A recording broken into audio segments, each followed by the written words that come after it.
Hey guys, tonight we tell the oldest story ever written together. As we begin with a king who had everything: power, glory, a city that touched the sky, and who fell apart the moment he understood that none of it would last forever. Right now, as you're watching this, someone else is watching it too.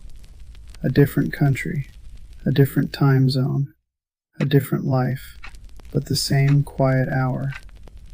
Tonight we explore the story of Gilgamesh, the king who was afraid to die, together. If this is your first video here, take a look around. Subscribe if it feels like home. And leave a comment your location, your time. That small act of saying, "I'm here," does something. It reminds all of us that we're not as alone in this as the dark sometimes makes us feel. Dim the lights. Maybe pull a blanket over yourself if there's one nearby. Let's begin. Before we follow Gilgamesh into the wilderness, before the grief and the searching and the long, impossible journey to the edge of the world, we need to understand who he was when the story begins. Gilgamesh was king of Uruk, and Uruk was, by the standards of the ancient world, extraordinary. A city of fired brick and towering walls, of temples that reached toward the gods, of gardens and markets, and tens of thousands of people living within its boundaries. In a world where most human beings still moved with the seasons, lived in small settlements, existed at the mercy of flood and drought and disease, Uruk was something new, something that had never quite existed before. And Gilgamesh built it. 2/3 divine and 1/3 human. That is how the ancient text describes him.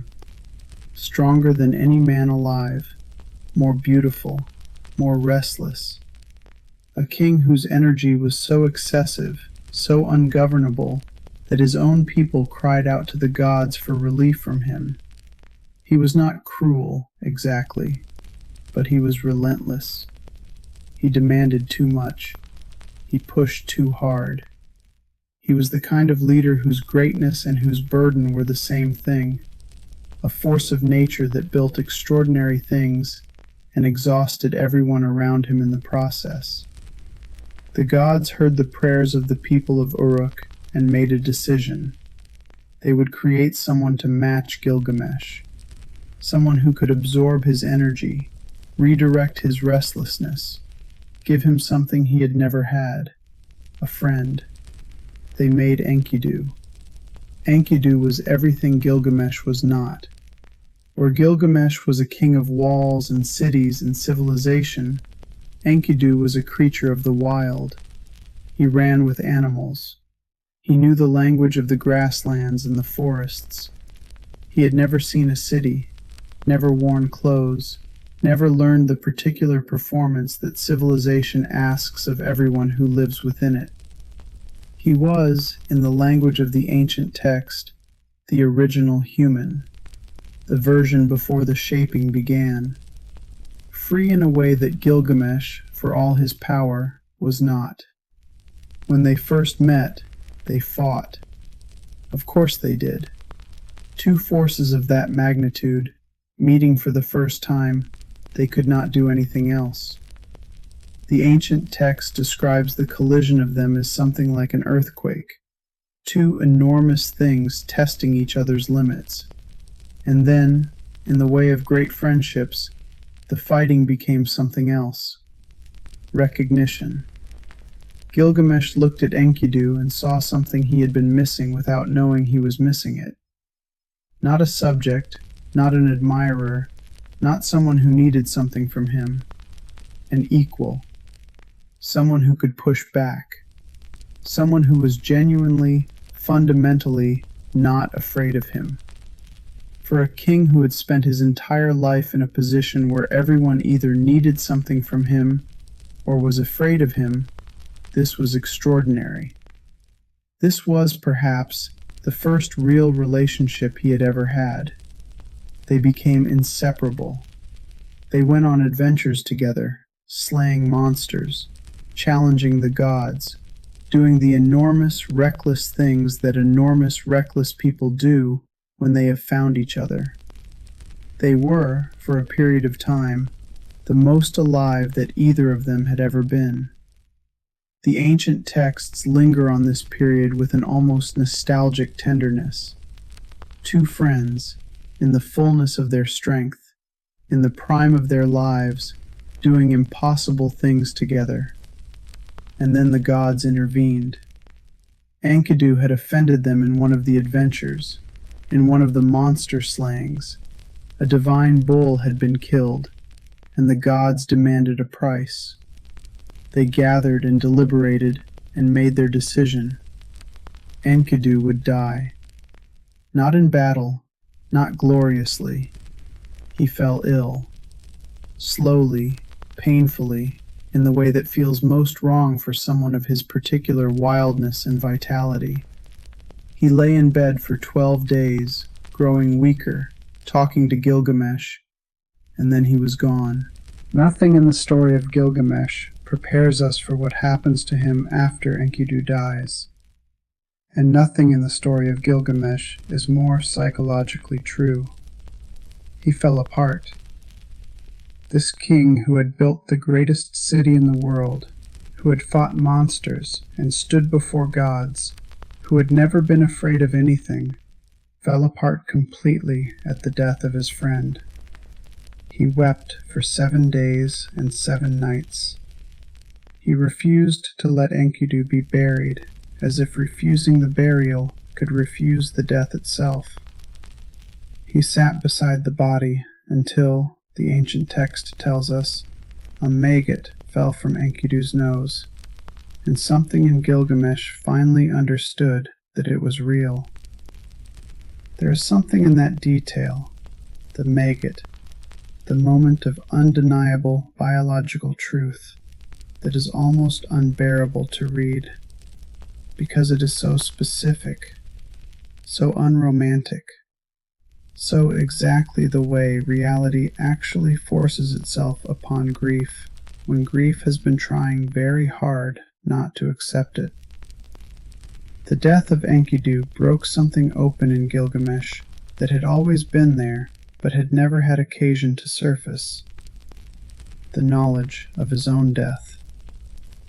For the first time in his life, Gilgamesh understood that he was going to die. Not abstractly, not as a concept, but as a felt, physical, approaching certainty. Enkidu was here, and then he was not. And Gilgamesh was here, and one day he would not be. He left Uruk, left the walls he had built, the city that bore his greatness, the people who needed him. He walked out into the wilderness, barefoot, dressed in the skins of animals, weeping, and began to search for the one thing no human being had ever found: a way to live forever. The journey of Gilgamesh after Enkidu's death is one of the oldest and most recognizable stories in human experience. It is the story of a person who has encountered the unbearable and responded by running. Not cowardly running. Gilgamesh ran toward something, toward a solution, toward an answer, toward a way of making the unbearable bearable through action. This is a very particular kind of grief response, and it is recognizable across thousands of years, because it is still happening in every city on earth right now. Someone loses someone, and instead of sitting inside the loss, they begin to move, begin to plan, begin to look for the thing that will fix it, resolve it, make it make sense. Gilgamesh walked to the ends of the earth.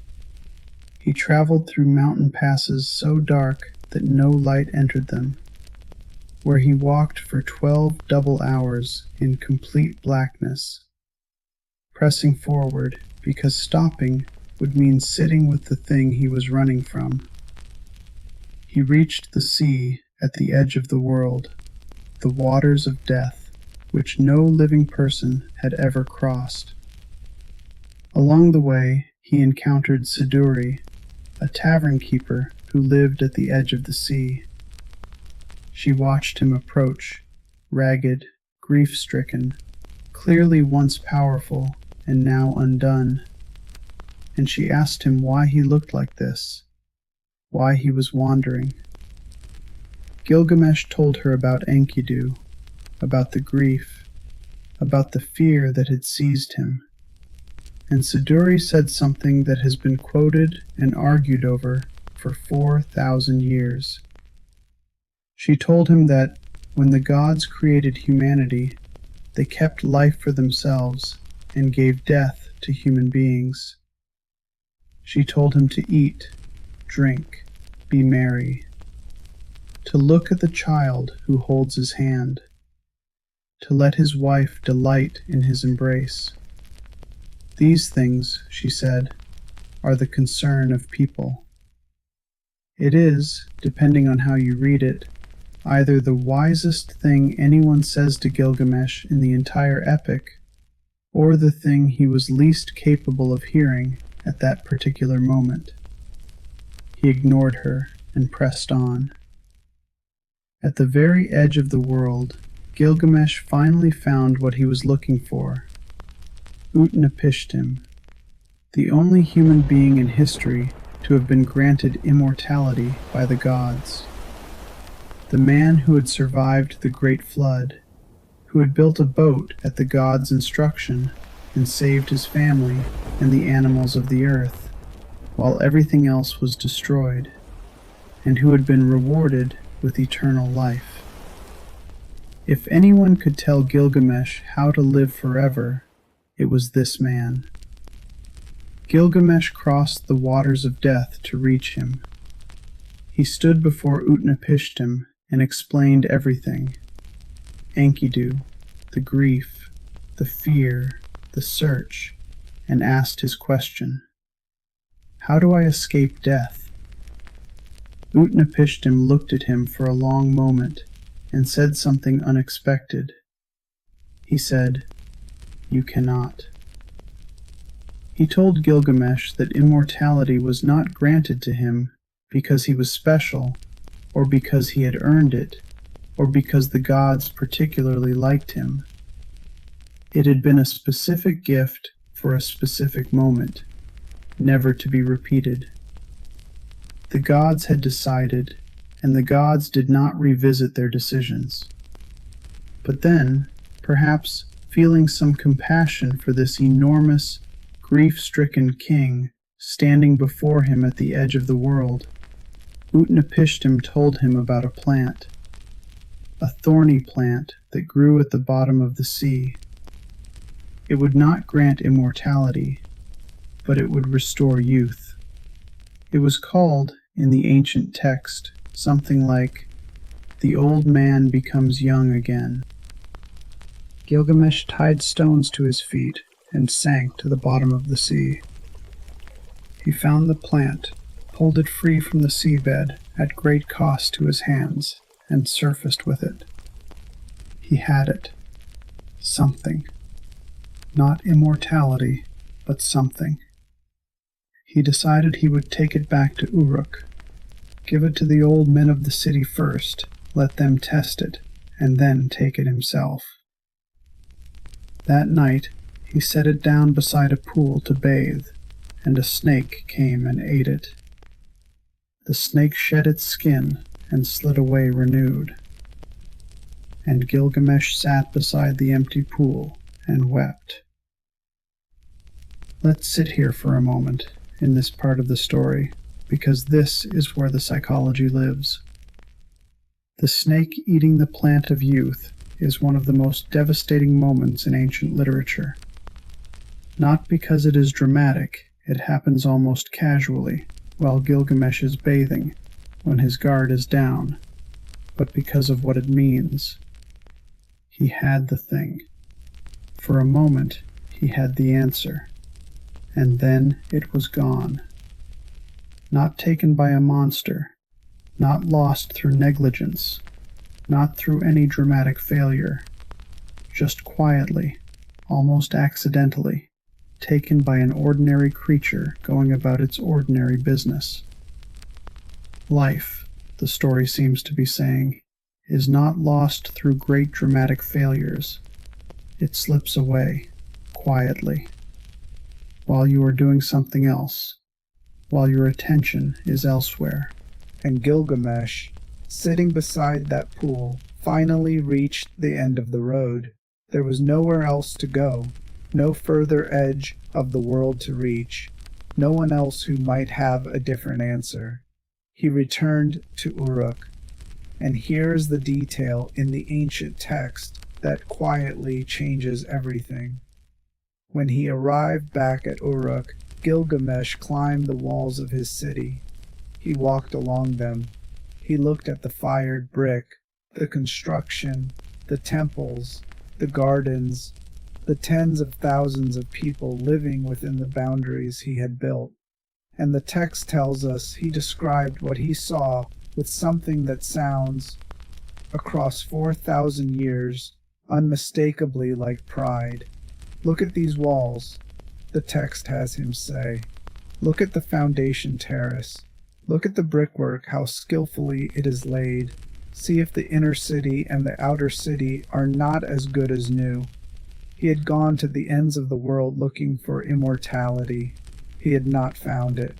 And he came home and looked at what he had built, what would survive him, and something in him, finally, was at peace with that. The Epic of Gilgamesh was written down approximately 4,000 years ago, but it is almost certainly older than that. It existed as an oral tradition long before anyone pressed it into clay tablets.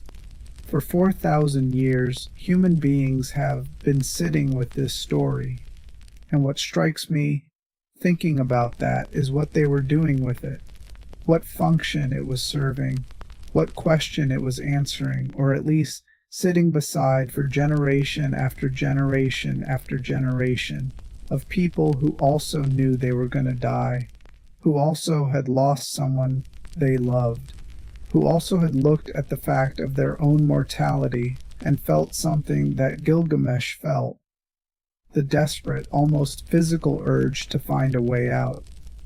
The story does not offer a way out. It offers something different.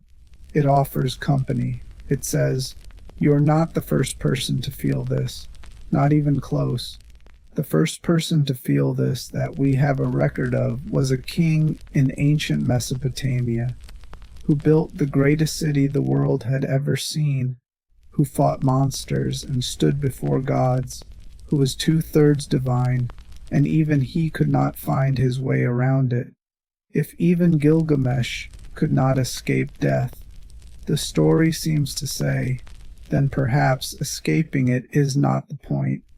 The point, if Siduri was right, if the walls of Uruk were right, is something quieter, something more ordinary, something that was available to Gilgamesh the entire time he was running, if only he had been able to stop running long enough to receive it.